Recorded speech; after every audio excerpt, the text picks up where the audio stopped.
Hatchet, Chapter 4, page 31. The memory was like a knife cutting into him, slicing deep into him with hate. The secret.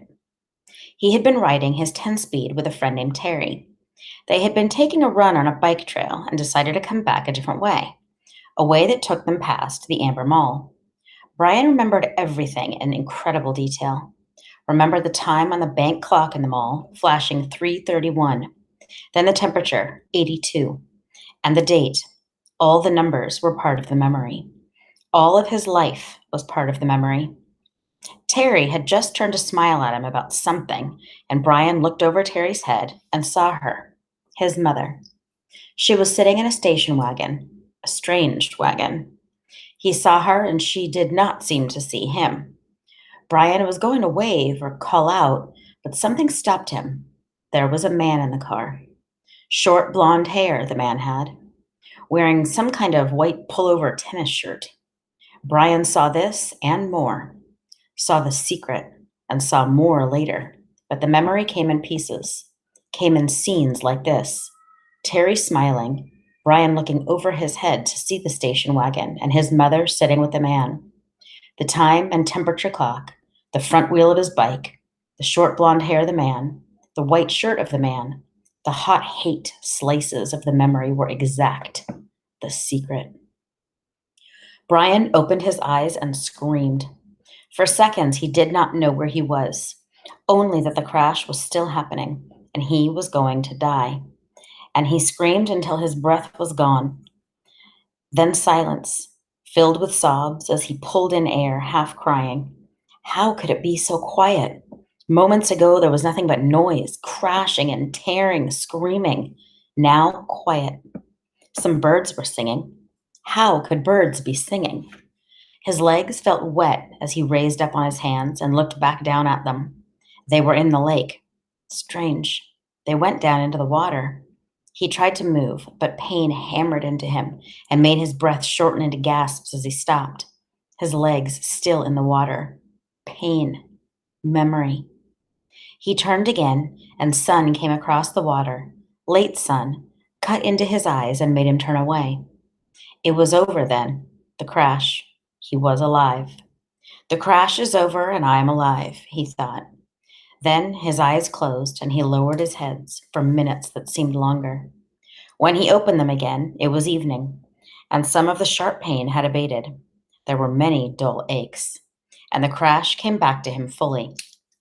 Into the trees and out onto the lake. The plane had crashed and sunk in the lake, and he had somehow pulled free. He raised himself and crawled out of the water, grunting with the pain of movement. His legs were on fire, and his forehead felt as if somebody had been pounding on it with a hammer.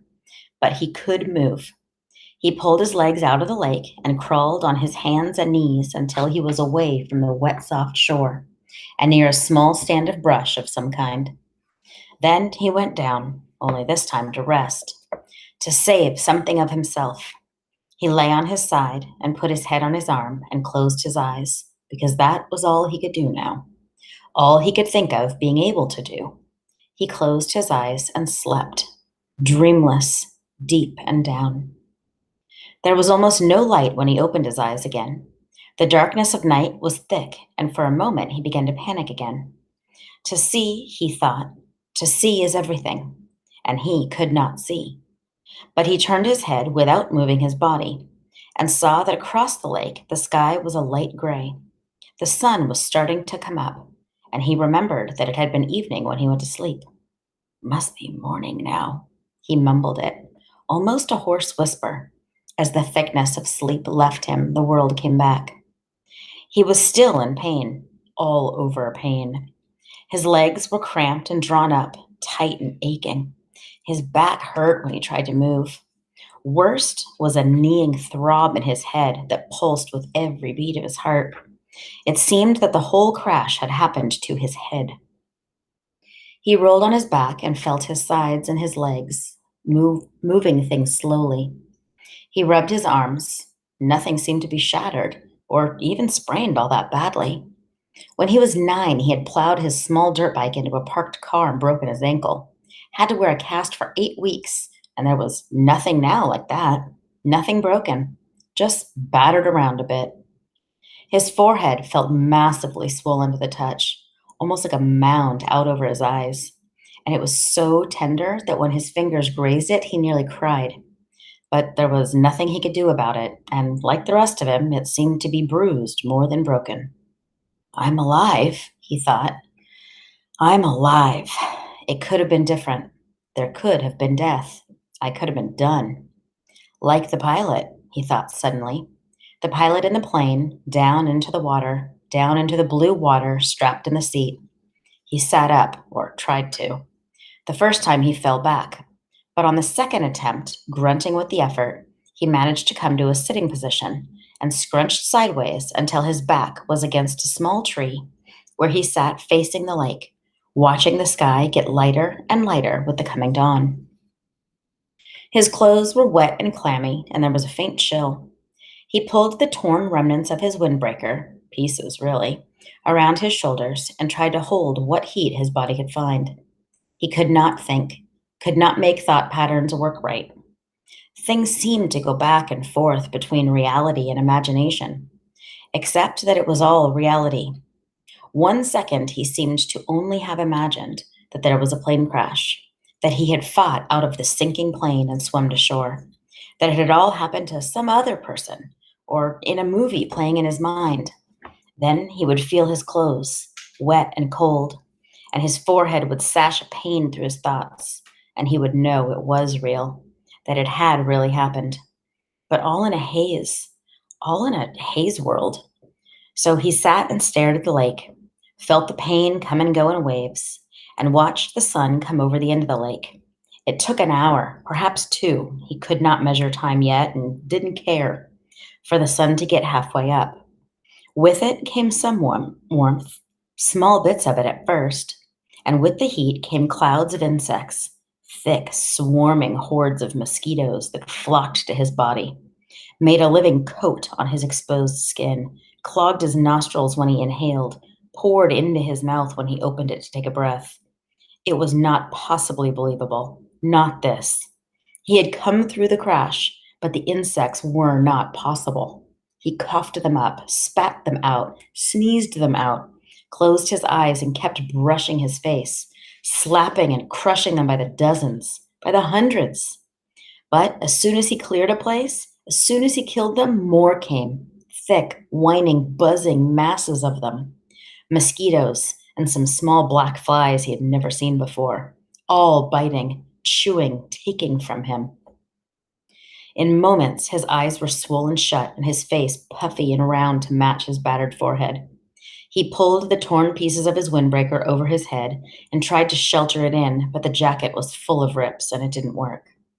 In desperation, he pulled his t-shirt up to cover his face, but that exposed the skin on his lower back, and the mosquitoes and flies attacked the new soft flesh of his back so viciously that he pulled the shirt down. In the end, he sat with the windbreaker pulled up, brushed with his hands, and took it, almost crying in frustration and agony. There was nothing left to do. And when the sun was fully up and heating him directly, bringing steam off his wet clothes and bathing him with warmth, the mosquitoes and flies disappeared, almost that suddenly. 1 minute he was sitting in the middle of a swarm. The next they were gone and the sun was on him. Vampires, he thought. Apparently they didn't like the deep of night. Perhaps it was too cool and they couldn't take the direct sunlight. But in that gray time in the morning, when it began to get warm and before the sun was full up and hot, he couldn't believe them. Never in all the reading, in the movies he had watched on television about the outdoors, never once had they mentioned the mosquitoes or flies. All they ever showed on the naturalist shows was beautiful scenery or animals jumping around having a good time. Nobody ever mentioned mosquitoes and flies. He pulled himself up to stand against the tree and stretched, bringing new aches and pains. His back muscles must have been hurt as well. They almost seemed to tear when he stretched. And while the pain in his forehead seemed to be abating somewhat, just trying to stand made him weak enough to nearly collapse. The backs of his hands were puffy, and his eyes were almost swollen shut from the mosquitoes, and he saw everything through a narrow squint. Not that there was much to see, he thought, scratching the bites. In front of him lay the lake, blue and deep. He had a sudden picture of the plane, sunk in the lake, down and down in the blue, with the pilot's body still trapped in the seat, his hair waving. He shook his head. More pain. That wasn't something to think about. He looked at his surroundings again. The lake stretched out slightly below him. He was at the base of the L, looking up at the long part with the short part out to his right. In the morning light and calm, the water was absolutely perfectly still. He could see the reflections of the trees at the other end of the lake. Upside down in the water, they seemed almost like another forest, an upside down forest to match the real one. As he watched, a large bird, he thought it looked like a crow, but it seemed larger, flew from the top, a real forest, and the reflection bird matched it, both flying out over the water.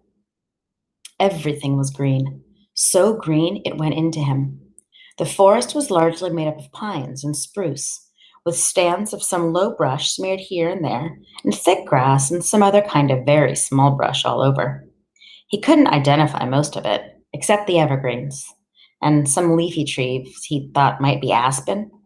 He had seen pictures of aspens in the mountains on television. The country around the lake was moderately hilly, but the hills were small, almost hummocks, and there were very few rocks except to his left. There lay a rocky ridge that stuck out overlooking the lake, about 20 feet high.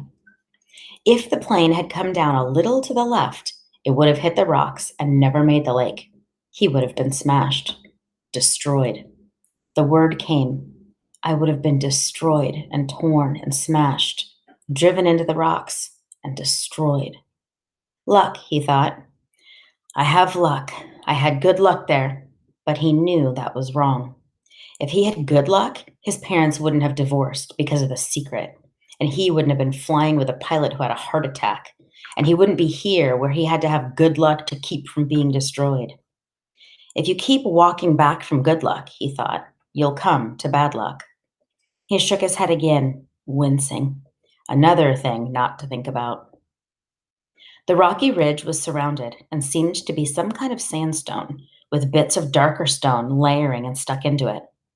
Directly across the lake from it, at the inside corner of the L, was a mound of sticks and mud rising up out of the water, a good 8 or 10 feet. At first, Brian couldn't place it, but he knew that somehow he knew what it was. He had seen it in films. Then a small brown head popped to the surface of the water near the mound and began swimming off down the short leg of the L, leaving a V of ripples behind. And he remembered where he'd seen it. It was a beaver house, called a beaver lodge, in a special he'd seen on the public channel. A fish jumped, not a large fish, but it made a big splash near the beaver. And, as if by a signal, there were suddenly little slops all over the sides of the lake, along the shore as fish began jumping. Hundreds of them, jumping and slapping the water. Brian watched them for a time, still in the half daze, still not thinking well. The scenery was very pretty, he thought, and there were new things to look at, but it was all green and blue blur, and he was used to the gray and black of the city, the sounds of the city, traffic, people talking, sounds all the time, the hum and whine of the city. Here, at first, it was silent, or he thought it was silent, but when he started to listen, really listen, he heard thousands of things, hisses and blurks, smart sounds, small sounds, birds singing, hum of insects, splashes from the fish jumping. There was great noise here, but a noise he did not know. And the colors were new to him. And the colors and noise mixed in his mind to make a green-blue blur that he could hear as a hissing pulse sound. And he was still tired, so awfully tired. And standing had taken a lot of energy somehow, had drained him. He supposed he was still in some kind of shock from the crash, and there was still the pain, the dizziness, the strange feeling. He found another tree, a tall pine with no branches until the top, and sat with his back against it, looking down on the lake with the sun warming him. And in a few moments, he scrunched down and was asleep again.